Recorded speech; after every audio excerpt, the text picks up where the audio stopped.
नमस्कार विद्यार्थी मित्रांनो, मी रामजी टेक सरकारी या आपल्या मराठी मातृभाषेतील यूट्यूब चॅनलवरती मी तुमचं पुन्हा एकदा सर्वांचं स्वागत करतो. मित्रांनो, आज आपण तुमच्यासाठी केंद्र सरकारची नोकरी महाराष्ट्रामध्ये घेऊन आलेलो आहोत. विनापरीक्षा असणार आहे. होय, खरं आहे. तुम्ही फक्त 10वी पास असणं गरजेचं आहे. इंडियन पोस्ट डिपार्टमेंटमध्ये ग्रामीण डाकसेवक, ब्रांच पोस्ट मास्टर आणि असिस्टंट ब्रांच पोस्ट मास्टरच्या टोटल 28,636 वॅकन्सी आलेल्या आहेत. होय, हिची आपण सर्व पात्रता, निकष, अटी, फॉर्म ऑनलाईन भरायचा की ऑफलाईन आहे, तुम्हाला फॉर्म भरण्यासाठी चलन किती आहे असणार, हे सर्व आपण डिटेल, एज क्रायटेरिया सर्व आपण या व्हिडिओच्या माध्यमातून पाहणार आहोत. त्याच्यामुळे तुम्ही हा व्हिडिओ शेवटपर्यंत नक्की पाहायचा आहे. आपल्या टेक सरकार चॅनलवरती तुम्ही नवीन आला असताल, पहिल्यांदाच व्हिडिओ पाहत असाल तर आपल्या चॅनलला सबस्क्राईब करायचं आहे, लाईक करायचं आहे आणि शेअर करायचं आहे तुमच्या मित्रमैत्रिणींपर्यंत. हा व्हिडिओ जास्तीत जास्त पोहोचवायचा आहे, जेणेकरून त्यांना हा ग्रामीण डाक सेवक या पदाचा फायदा घेता आला पाहिजे, लाभ घेता आला पाहिजे. कारण की ही पोस्ट मित्रांनो तुमच्या गावामध्ये किंवा आसपास तुम्ही तुमच्या गावाच्या जवळ ही जॉब करू शकता. त्याच्यामुळे ही खूप तुमच्यासाठी एक गोल्डन अपॉर्च्युनिटी असणार आहे. आता काय असणार आहे मित्रांनो, पोस्ट नेम काय असणार आहे, ग्रामीण डाक सेवक, टपाल विभाग, दळणवळण मंत्रालय, भारत सरकारची ही पदे असणार आहेत. टोटल 28,000 ते 636,000 पदं असणार आहेत. पदाचे नाव काय असणार आहे, शाखा पोस्ट मास्टर म्हणजेच ब्रांच पोस्ट मास्टर असणार आहे. सहाय्यक शाखा post master, assistant branch post master असणार आहे आणि डाक सेवक. टोटल पदे असणार आहेत तिथं 28,636. जाहिरात क्रमांक दिलेला आहे. मी तुम्हाला डिस्क्रिप्शनमध्ये ऑफिशियल वेबसाईटची लिंक देतो फॉर्म भरण्याची. तुम्ही तिथं व्यवस्थित इन्स्ट्रक्शन फॉर्म भरण्याच्या आधी रीड करायचे आहेत. काय होतं मित्रांनो, खूप सारे मित्र कमेंट्स करता, फॉर्म भरताना तुमच्याकडून चुका होता. तुमचा मोबाईल नंबर रॉंग टाकता, तुम्ही नाव चुकवता, ईमेल आय डी नसतो, व्यवस्थित डॉक्युमेंट अपलोड करत नाही. त्याच्यामुळे तुमच्याकडे प्रॉपरली अगोदर डॉक्युमेंट असणं गरजेचं आहे, जेणेकरून कोणतीही चूक होणार नाही. फॉर्म भरण्याच्या अगोदर व्यवस्थित इन्स्ट्रक्शन रीड करा. तुमचं एज बसत असेल तर तुम्ही फॉर्म भरा. तुमच्याकडे 10वीला मार्क्स जास्त असतील तर तुम्ही आवर्जून फॉर्म भरायला पाहिजे. कारण की केंद्र सरकारची नोकरी असती, नंतर तुम्ही डिपार्टमेंटल जरी एक्झाम दिली तर प्रमोशन होतं, पेमेंट वाढतं. ही एक छान अपॉर्च्युनिटी आहे. आता ब्रांच पोस्ट मास्टरला किती पेमेंट असणार आहे, 12,000 ते 29,380 रुपये असणार आहे. आणि डाक सेवक, असिस्टंट ब्रांच पोस्ट मास्टरला 10,000 ते 24,470 असणार आहे मित्रांनो पेमेंट.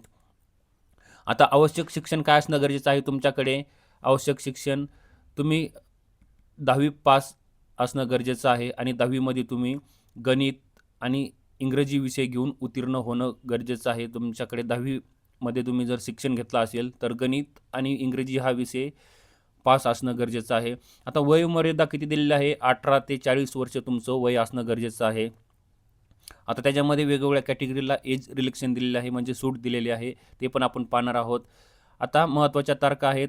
अर्ज सुरुवातीला कधी चालू होणार आहेत, 31/1/2026 पासून.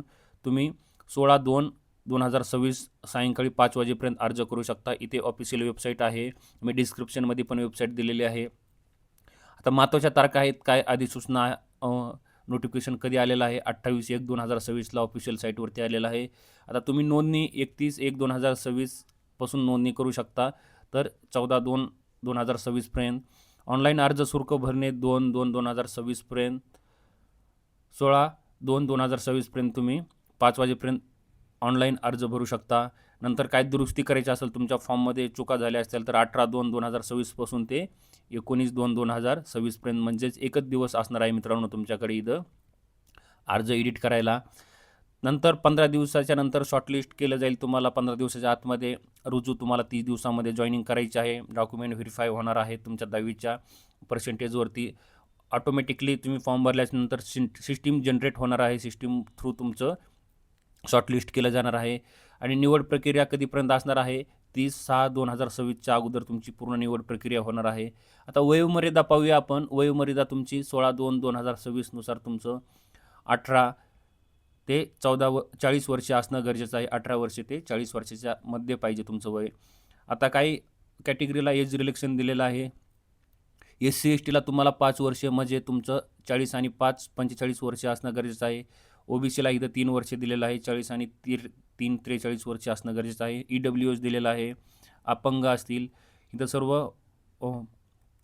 कॅटेगरीनुसार एज रिलेक्शन दिलेलं आहे. आणि अर्ज शुल्क किती असणार आहे तुमचं फॉर्म भरण्यासाठी, ओपन, OBC, EWSसाठी किती असणार आहे? इथं ₹100 असणार आहे.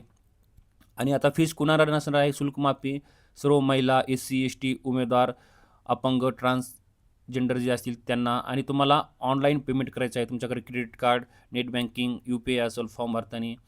आता कामाचे स्वरूप काय असणार आहे? ब्रांच पोस्ट मास्टरचं काम काय असणार आहे? ग्रामीण टपाल कार्यालयाचे व्यवस्थापन करणे, सर्व कार्यालयावर काय करणे? देखरेख ठेवणे, ज्यात आर्थिक सेवा असेल म्हणजे बँकिंग वगैरे असते पोस्टाची, कर्मचाऱ्यांचे व्यवस्थापन करणे, मार्केटिंग करणे, दैनंदिन कामकाज सुरळीत ठेवणे. सहाय्यक ब्रांच पोस्ट मास्टरचं काय आहे? ब्रांच पोस्ट मास्टरला कामात मदत करणे, तिकिटे स्टेशनरी असतील, बँकिंग असतील, वाहतूक वितरण करणे, काही मार्केटिंग, मेल वगैरे हँडल करणे. आता डाकसेवकचं काम काय असणार आहे? मोठे विभागीय कार्यालय असतील जसे की इंडियन रेल्वेचे असतील, अदर सेंट्रल गव्हर्नमेंटचे डिपार्टमेंट असतील, तिथे ह्यांचं डाक पोचवणे किंवा ग्रामीण भागामध्ये डाक वितरित करणे, टपाल वितरण करणे असेल, उत्पादने विक्री, प्रशासकीय कामात पोस्ट मास्टरला काय करणे? मदत करणे. हे पूर्ण आवक जावक हँडल करणे, हे सर्व डाकसेवकचे काम असणार आहेत. आता मुख्य निवड प्रक्रिया मित्रांनो हे खूप इम्पॉर्टंट आहे.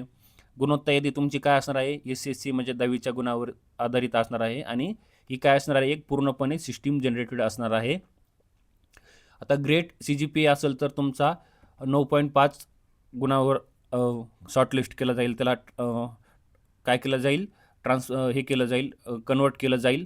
आणि तुमचं काय असणार आहे? आता समान जर गुण असतील तर कोणाला प्राधान्य दिलं जाईल? ज्याचे वय जास्त आहे त्यांना प्राधान्य दिलं जाईल. SC ST कॅटेगरीनुसार त्यांना प्राधान्य दिलं जाईल.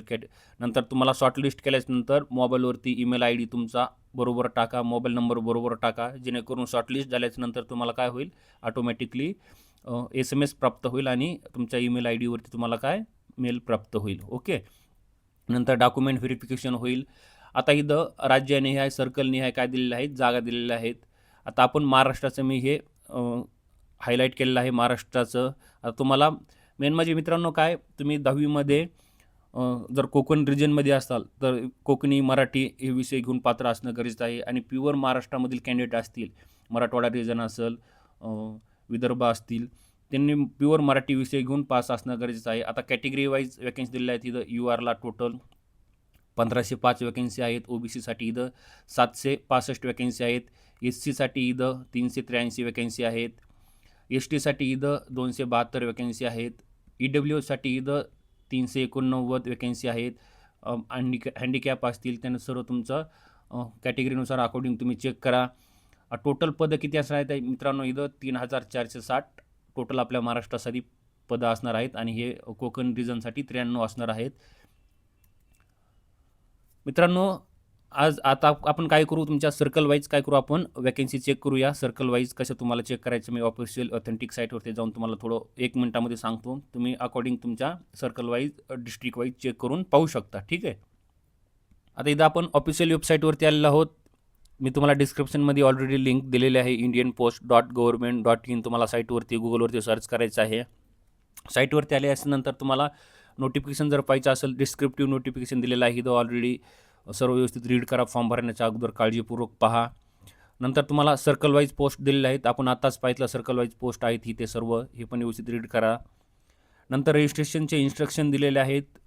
मोबाईल नंबर असणं गरजेचं आहे. व्हॅलिड ईमेल ID असणं गरजेचं आहे. व्हॅलिड असणं का गरजेचं आहे मित्रांनो? शॉर्टलिस्ट केल्यानंतर तुम्हाला सर्व तुमची प्रोसेस वगैरे, ते डॉक्युमेंटची सर्व प्रोसेस तुम्हाला ईमेल ID आणि मोबाईल नंबरच्या टेक्स्ट मेसेजवरती तुम्हाला कळवलं जाणार आहे. आता सर्कल वाईज काय करायचं आहे? वॅकन्सी चेक करायची असतील तर वॅकंट पोस्ट इथं क्लिक करायचं आहे.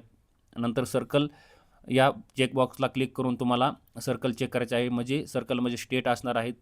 तर आपण आपलं महाराष्ट्र स्टेट सर्कल चेक करूया. त्याच्यानंतर डिव्हिजन म्हणजे आपलं डिस्ट्रिक्ट असणार आहे. आता डिव्हिजन पाहूया आपण. सपोज मी इथं बीड डिस्ट्रिक्ट घेतो. आता बीड डिस्ट्रिक्टमध्ये काय मित्रांनो, इथं चेक करा वॅकन्सी आहेत काही.